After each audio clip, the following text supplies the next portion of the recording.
तमाम तरकी हम्द सना तारीफ़ व तौसीफ़ अल्लाह तबारक व तआला जल्ल जलालुहु व मनवालुहु व आज़म शानुहु व अतम्म बुरहानुहु के लिए और हुजूर पर नूर सरवर कायनात मफ़ख़्र मौजूदात ज़ीनत बज़्म कायनात दस्तगीर जहाँ गम गुसारे ज़मां सय्यदे सरवरां हामी बेकसां जनाब अहमद मुज्तबा मुहम्मद मुस्तफ़ा सल्लल्लाहु ताला अलैहि व आलिहि वसल्लम के हुजूर नाज में हदिया दुरूद व सलाम का नजराना पेश करने के बाद मेरे निहायती वाजिबुल एहतराम मुअज़्ज़िज़ सामीन किराम अस्सलामु अलैकुम व रहमतुल्लाहि व बरकातुहू। अज़ीज़ान गिरामी क़दर, मैंने आप हज़रात के सामने अल्लाह तबारक व तआला जल्ल व अला के पाक कलामुर रहमान में से 30वें पारे की सूरतुत तकासुर की इब्तिदाई 4 आयात मुक़द्दिसा तिलावत करने का शर्फ हासिल किया है। दुआ गो हूँ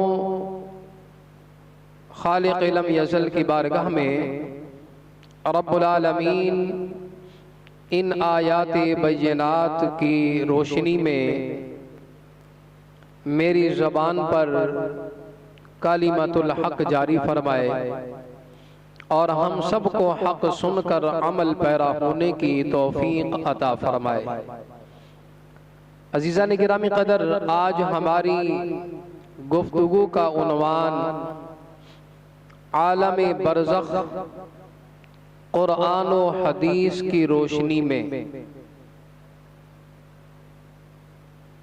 आलम बरज़ख़ के हवाले से चंद बातें आपकी गोश गुजार करूँगा।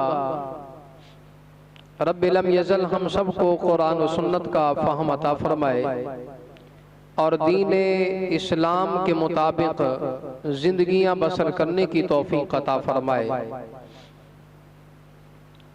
जो आयत मुक़द्दसा मैंने तिलावत की हैं, रब्बुल आलमीन इन आयात बय्यनात के अंदर इरशाद फरमाता है, अल्हाकुमुत तकासुर,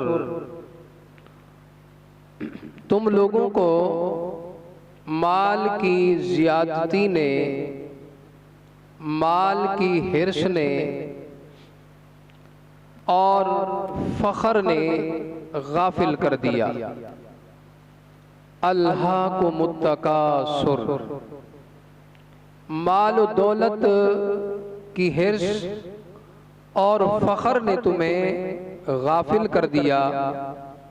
हत्ता ज़ुरतुमुल मक़ाबिर, यहाँ तक कि तुम कब्रों में जा पहुँचे।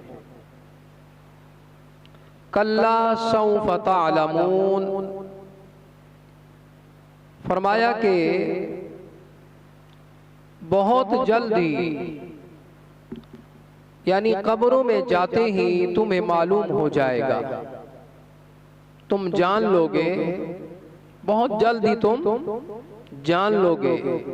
सुम्मा कल्ला सौफ़ तअलमून, फिर फरमाया कि कब्रों से निकलते ही तुम्हें मालूम हो जाएगा, यानी फिर भी तुम जान लोगे। अज़ीज़ान गिरामी क़दर, इस आयत मुक़द्दसा के मुताल्लिक़ हज़रत अलीयुल मुर्तज़ा शेर खुदा रदियल्लाहु ताला अन्हु से मरवी है। आप फरमाते हैं कि हम अज़ाब कब्र के बारे में शक किया करते थे, चुनाचे ये सूरह मुबारका नाज़िल हुई तो हमारा शक दूर हो गया।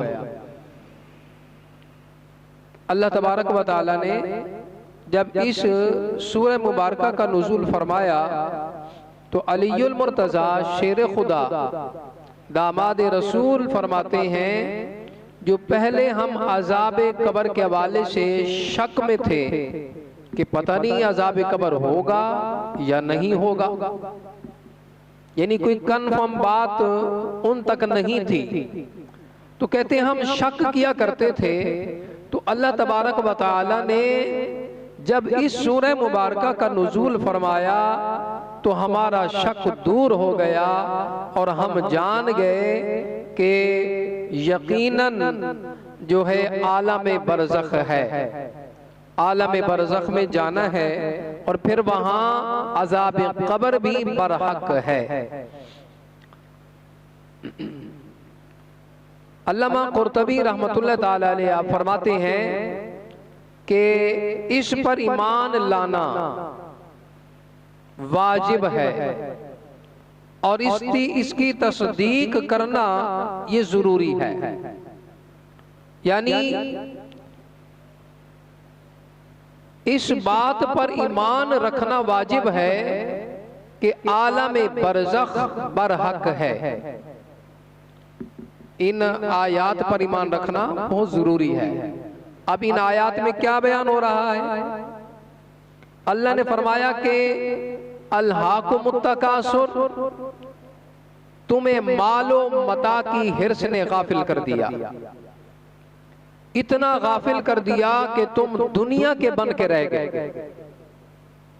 यानी तुम्हें फुर्सत ही नहीं है, नमाज पढ़ने की फुर्सत नहीं, अल्लाह का जिक्र करने की फुर्सत नहीं, अल्लाह की बारगाह से तुम्हें 5 वक्त बुलावा आता है, उसके बावजूद इतनी गफलत की जिंदगी गुजार रहे हो कि पंजगाना नमाजों के लिए पंजगाना अज़ान का एहतमाम होता है, ये ऐलान किया जाता है, बताया जाता है कि अल्लाह की इबादत का वक्त हो गया है। तो मेरा रब फरमाता है अल्हाकुमुत तकासुर, तुम्हें दुनिया ने मालो मता ने उसकी हिर्स ने इतना गाफिल कर दिया कि अल्लाह की याद से भी तुम गाफिल हो गए। हत्ता ज़ुरतुमुल मकाबिर, माल की हिर्स में लगे रहे, मालो मता जोड़ने में लगे रहे, अपना वक्त जो है माल को जमा करने में लगा दिया, अल्लाह की इबादत से गाफिल हो गए, अल्लाह को याद करने से गाफिल हो गए। फिर मेरा रब फरमाता है कि इतनी गफलत वाली जिंदगी तुम गुजार रहे थे, हत्ता ज़ुरतुमुल मकाबिर, यहां तक कि तुम कब्रों में जा पहुंचे, यानी मौत का फरिश्ता आ गया।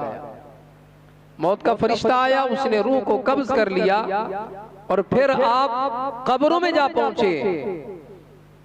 कल्ला सौफ तालमून, फिर तुम्हें मालूम हो जाएगा, कब्र में जाते ही तुम्हें मालूम हो जाएगा कि हम कैसी जिंदगी जो है गफलत वाली गुजार कर आए हैं, क्या हमने किया दुनिया में, क्या कर कर आए हैं, कितने नामा अमाल के अंदर अपने अमाल हसना हम लेकर आए हैं।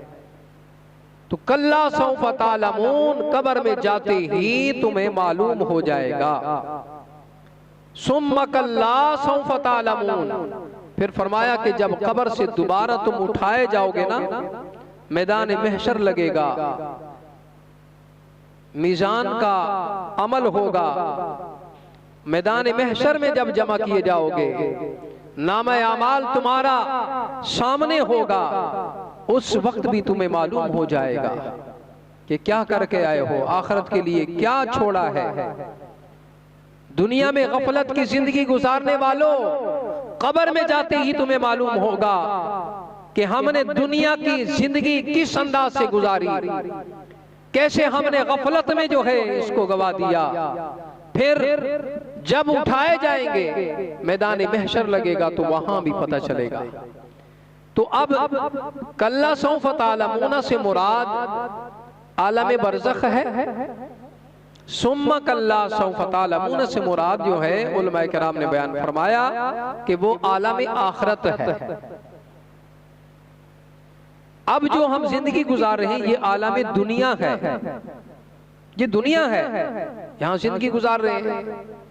फिर इससे पहले भी हम एक जिंदगी गुजार कर आए हैं, वो माँ का शिकम था, माँ के पेट के अंदर हमने जिंदगी गुजारी, मुख्तस जो महीने थे, पीरियड था, वो हमने गुजारा। अल्लाह ने वहां पर भी हमें गिज़ा पहुंचाई, अल्लाह वहां भी गिज़ा देता रहा। फिर जब हम आलम दुनिया में आए तो दुनिया के अंदर भी मेरे रब ने हमें गिज़ाएं पहुंचाई। अल्लाह इनाम की बरसात कर रहा है। अब जब हम इस दुनिया में आ गए तो अपने रब को इस कदर भूल गए कि इतनी गफलत की जिंदगी गुजारने लग गए। हत्ता ज़ुरतुमुल मक़ाबिर, यहां तक के कब्रों में जा पहुंचे। तो जनाबे वाला, इस आयत मुक़द्दसा से, ये जो 4 आयात मुक़द्दसा मैंने पढ़ी हैं, इन आयात मुक़द्दसा से आलम बरज़ख बरहक है ये साबित होता है। अब अगर कोई शख्स कहे कि मैं इस आयत को, इन तमाम आयात को नहीं मानता, आलम बरज़ख की कोई जिंदगी नहीं है, कोई वहां सजा और जजा का मामला नहीं है, कब्र के कोई सवालात नहीं है, तो ये गोया के कुरान मजीद का इनकार हो जाएगा। क्योंकि कुरान खुद कह रहा है कि कल्ला सौफ तालमून, जब तुम कब्र में पहुंचोगे तो तुम्हें मालूम हो जाएगा।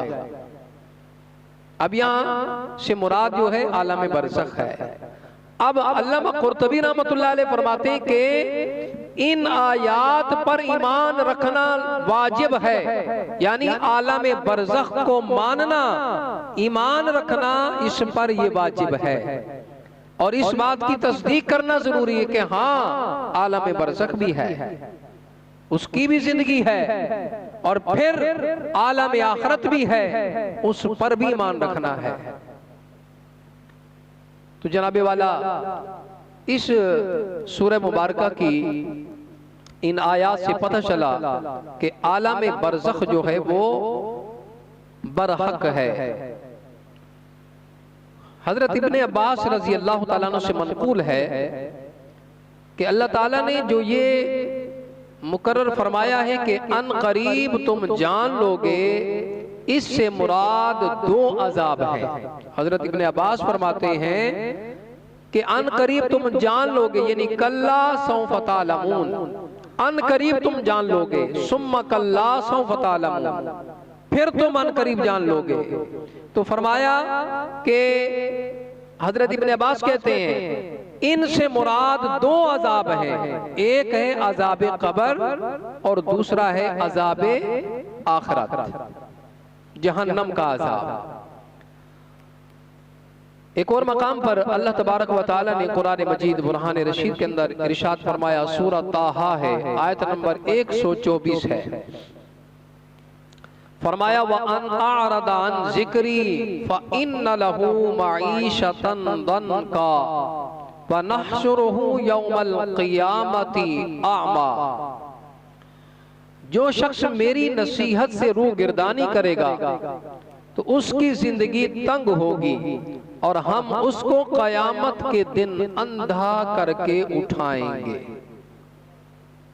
आप जरा गौर करें, अल्लाह तबारक व तआला ने फरमाया जो शख्स व अन अअरद अन ज़िक्री, जो शख्स मेरी नसीहत से रूह गिरदानी करेगा, रूह गिरदानी करेगा, फ़इन्न लहू मईशतन दन्का, तो हम उसकी माईशत यानी उसकी जिंदगी जो है वो तंग कर देंगे।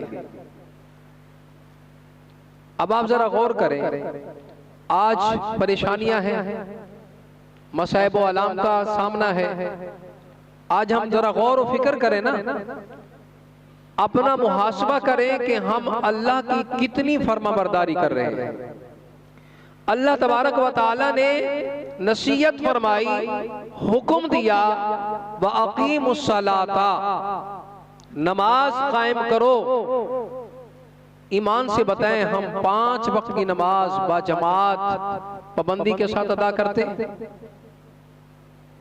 तो मेरे रब ने तो हुक्म फरमाया ना, नसीहत फरमाई, फरमाया व अन आरदा अन ज़िक्री, फरमाया कि जो मेरी जो है नसीहत से रूगिरदानी करेगा, तो उसके लिए माईशत तंग कर दी जाएगी। अल्लाह ने फरमाया वाक़ीमुस्सलाता, नमाज कायम करो, और हमारे पास वक्त ही नहीं है नमाज पढ़ने के लिए। जनाबे वाला गफलत की इतनी जिंदगी है हमारी, इतना दुनिया की हिर्स में लग गए हैं कि हमारे पास वक्त ही नहीं है नमाज अदा करने के लिए। तो फिर बताएं ना, मसाइब व आलाम का सामना होगा या नहीं होगा? अल्लाह ने फरमाया जो मेरे हुक्म की तामील नहीं करेगा, मेरी नसीहत से रूगिरदानी करेगा, जब मैं रब्बुल आलमीन ने फरमा दिया कि नमाज कायम करो, नमाज पढ़ना तुम्हारा काम है, रिज़्क को देना मेरा काम है, क्योंकि इसकी जिम्मेदारी जो है रब्बुल आलमीन ने अपने जिम्मे करम पर ली है, किसी और को ये जिम्मेदारी नहीं सौंपी है। मेरा रब जो है समंदर के अंदर रहने वाली मखलूक है, उसको भी रिज़्क दे रहा है। पत्थर के अंदर एक कीड़ा है, उसको भी मेरा रब जो है वो रिज़्क दे रहा है, ग़िज़ा पहुंचा रहा है। मेरे रब ने फरमाया वमा मिन दाब्बतिन फिल अर्दि इल्ला अलल्लाहि रिज़्कुहा,